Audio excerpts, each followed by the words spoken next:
აინტერესებთ რა იწვევს ჭარბთმიანობას ქალებში.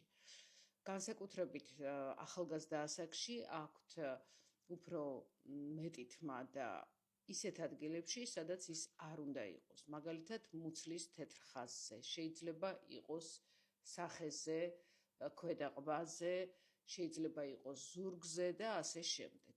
ამის გამო იტარებენ ეპილაციას, იქნება ეს ლაზერით ან რაიმე სხვა მეთოდით და პრინციპში ეს სწორი გადაწყვეტილებაა, მაგრამ იმასთან დაკავშირებით იწვევს თუ არა ჭარბთმიანობას რომელიმე დაავადება, ახლავე მოგახსენებთ. ჭარბთმიანობა ძირითადად დაკავშირებულია ანდროგენების აქტიურობასთან. ეს არის ზოგადი ტესტოსტერონი, თავისუფალი ტესტოსტერონი და კიდევ რამდენიმე ჰორმონი, რომელიც ასოცირდება მამაკაცის ჰორმონთან. თუმცა ეს იმას არ ნიშნავს, რომ ეგრეთ წოდებული მამაკაცის ჰორმონი არ უნდა ქონდეს ქალს.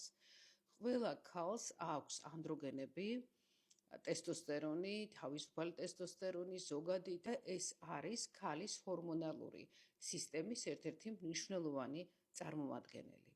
ისევე როგორც მამაკაცებს აქვთ ესტროგენები, ქალის ჰორმონები და გარკვეული რაოდენობის შემთხვევაში ასრულებენ მისთვის განკუთვნილ როლს. თუ ქალს აქვს ჭარბთმიანობა, ეს უმეტეს შემთხვევაში არ ნიშნავს, რომ აქვს მამაკაცის ჰორმონების ჭარბი რაოდენობა სისხლში.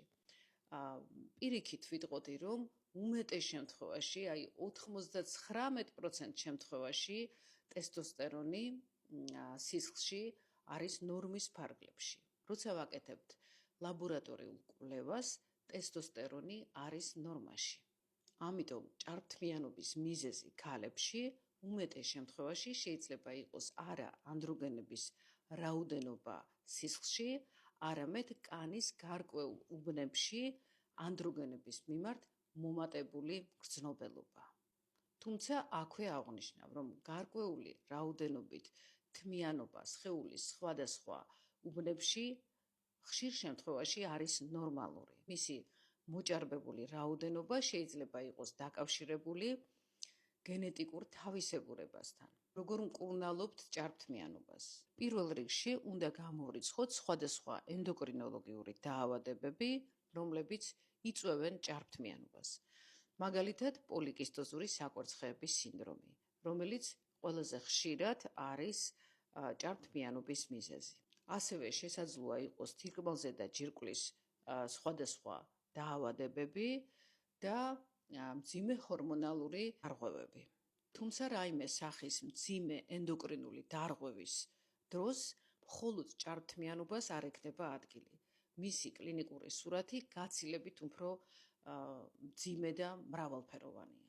რაც შეეხება მკურნალობის მეთოდს, რასაკვირველია, ეს დამოკიდებულია გამომწვევ მიზეზზე. თუ ჩვენ დავადგინეთ, გამოვრიცხეთ სხვადასხვა დაავადებები, ამ შემთხვევაში შეგვიძლია ჩავთვალოთ, რომ ეს არის გენეტიკური თავისებურება და მშვიდად შეუძლია გაიკეთოს ეპილაცია პაციენტმა და სხვა შემთხვევაშიც, მაგალითად, თუ არის პოლიკისტოზური საკვერცხეების სინდრომი, ამ დროსაც ჩვენ ვაძლევთ რეკომენდაციას გაიკეთოს ეპილაცია, თუმცა როგორც აღნიშნავენ ქალები, ისინი იკეთებენ ეპილაციას უკვე ხანგრძლივი დროის განმავლობაში, მაგრამ მაინც ამოდის ჭარბი თმა. რასაკვირველია, ამ შემთხვევაში ჩვენ მათ ვეხმარებით გარკვეული პრეპარატებით, მედიკამენტებით, რომელიც დროთა განმავლობაში თმის ზრდის ინტენსივობას მნიშვნელოვნად ამცირებს.